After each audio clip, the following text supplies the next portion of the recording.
What's up, Swig Squad? T with the DB here. I come before you temporarily because I wanted to talk about this incident with Trina Braxton and her husband, Gabe, God rest his soul. For those of you who aren't familiar, Trina Braxton is the sister of Toni Braxton and Tamar Braxton. The show is back on.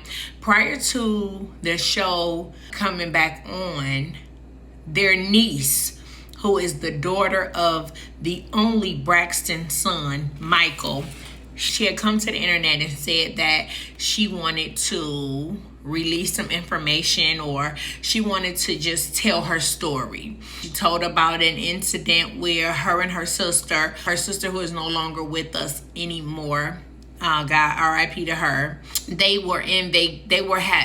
spent vacation at one of the aunt's house. And long story short, one of the aunt's husbands had been sending some types of texts, and he had been doing some inappropriate things to this particular niece. Not the deceased one, but the one that's telling the story. And when she got back home, her dad's wife, her stepmother, took their phones, went through their phones, and blew the whistle about all of the inappropriate messages that were in her phone, whatever they were, whatever it was. If there were pictures, messages, texts, whatever it was, whatever was in her phone, she blew the whistle. The niece ends up, telling whatever had gone on. And initially, she said she had the support from the family. Well, as the years went by, the support started dwindling to the point where there was no more support. Trina, she said no, everybody turned their back on her. Nobody spoke to her, allegedly. Everybody just cut off communication. And Trina and Tawanda had a scene, the last episode of Braxton's, and they were speaking about it. And Trina said, her number changed and my number didn't. Yeah, her number changed, but yours didn't. And if she was the victim, then you probably should have been the one reaching out, initiating the conversations to say, listen, niece, I don't care what he say. I got your back. You my niece. I love you. This is what it's going to be.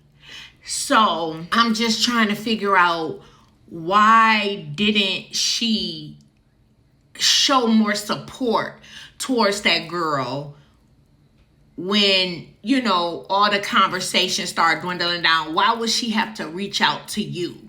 She experienced this at the hands of your partner, and she was supposed to follow up. She was supposed to reach out.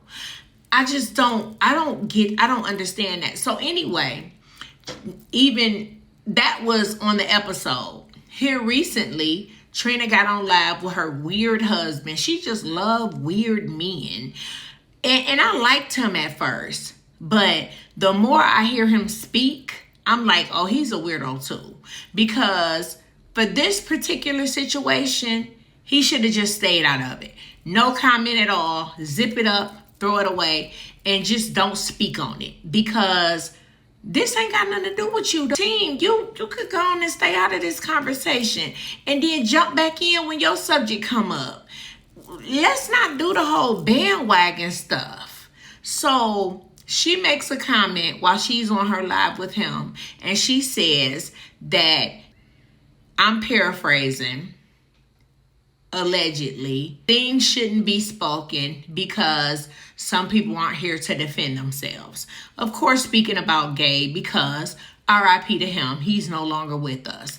Well, what about your niece who experienced this at the hands of your husband? And she's experiencing what she experienced, and she chose the time to come out. It was 16 years prior to when she came out and said something, because she said it happened when she was 16 years old and she was 32 when she told the story. But I'm just taken aback from the response from that Trina had, even though Gabe had all kind of accusations of him allegedly being addicted to corn, corn, and him watching those videos and him being on the Smex lines and looking at this and talking to this one, and it was just always something coming up smexually in that department. So I'm just trying to figure out, how was it so unbelievable for you? And when she got on her live, she just said that, we shouldn't speak about people who aren't able to defend themselves, which she's speaking about Gabe. But her niece is the one who came out. And I commend Tamar, even though Tamar is usually a wild card. She provided a platform and a safe space for this young lady to tell her truth and did not have to be judged or cut off or called a liar or ridiculed because she was a victim. It's like people make victims feel as if they did something to provoke it. Like when you're in that instance, there is nothing else to say but I'm sorry, sweetheart. Tamar gave her a place. So of course everybody is angry at Tamar and nobody wants to speak to her, and now they want to ostracize her. And Tamar is usually not the one to do what's best and most helpful to anybody, especially if it relates to something involving maturity. Tamar is not doing none of that. But in this instance, she was the one who did it. She provided the space. She initiated it. She reached out. She told the young lady to come, on her show and tell her story. And she was able to do that. And I'm sure she really felt good and seen with that invitation that Tamar extended her. But with Trina, it just makes me look at her in a totally different light. And I'm kind of side-eyeing all the sisters because it's almost like all of y'all just jumped up and said, oh no, we're not going to speak to her no more. Like nobody said, nope, that's my niece. And I know this is crazy. So I'm going to go with my niece. I know Miss E is one of those my man type women. And she really probably just wanted them to just secure a man, get a man by any means necessary, just get a man. And she may have, told them or coached them to overlook some things as a result of making sure you keep your man. But Trina is, I'm looking at her totally different. Also, I just look at women totally different because for you two, that's going on with your husband and a family member, like, is it that serious to have to try to keep a man?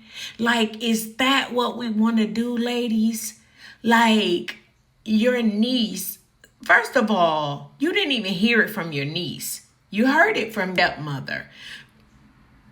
And she didn't really go in depth about what all she found in the phone. But the fact that that was the story and the stepmother blew the whistle and blew the top off the pot and all of this ended up coming out. Like, what goes through a woman's mind when I just want my man? Like, I would be just like that lady. I'm not sure where it was, but it's been some years ago. She ended up pew-pewing her husband because she ran a daycare and her husband had touched one of the children at her daycare. And she ended up pew-pewing him in jail. She went to prison for that and ended up getting out. But she pew-pewed her husband. And I'm sure that took a lot from her because she loved her husband. But you touching on these kids, it's like all bets are off now. It's nothing that I can do to fully support you as my husband when you have done something that have totally broken our vows, because that is going to break my vows. And Trina knows the track record of this man and all the things that he's done, all the things she's caught him doing, all the things they've had to go to counseling for, and then your niece gets into a bond with him. I'm not saying you took his side, but you didn't take hers once that initial support had worn off. That initial support was there, and then you didn't talk to your niece for years. It just don't sit right with me, and it just seems like women who do that are just pick-me's. And I just feel like I don't think I would want to have a conversation with you or have a relationship with you as my aunt at all. I don't think I would want that. So, yeah, let me know if y'all heard about this with Trina Braxton's husband, Gabe, who, RIP, has, gone to glory. She's sitting on live with her weird husband talking about you shouldn't speak about somebody who's not here to defend themselves. Fuck him and defending him. What he got to say anyway ain't even worth. And then her husband now, he had already made a statement when they were on live before, and she was asking him something about her mourning her sister Tracy. And he told her in so many words, I think you mourn Gabe a little more than you mourn Tracy. And she was just so taken aback. Like, what? Do you think I mourn Gabe? He was like, yeah. I think you was very much more sad. It seems like the dark place lasted a longer time when Gabe passed away as opposed to Tracy. And, people mourn different things in different ways, but that was something to really question, because you mourned your ex-husband more than you did your sister. That says a lot right there. Yes, sweet. So just let me know what y'all think about that, or if y'all heard about it. And if y'all haven't, go look it up, read about it, and tell me what you think. All right, y'all, this Tea with the Diva. I'll holla at y'all.